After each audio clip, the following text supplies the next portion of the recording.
I think I'm really still very bullish on the enterprise, the way that one password has really grown up here around the enterprise. I've been using one password for since probably 08, 09, whenever I think when the company was first started, and they've really expanded out their APIs to work with a lot of enterprise systems as well.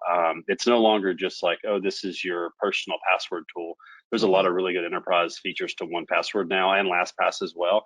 The user experience is still that, I would argue, the Apple-like experience. Both of them do a good job. I'm a one password customer myself. I know a lot of organizations that have rolled that out. I just think if you take anything away from this in terms of password security, is if you don't have something like one password implemented across your organization, this is a good time to do so, to make sure that users have really strong passwords everywhere that can sync securely everywhere.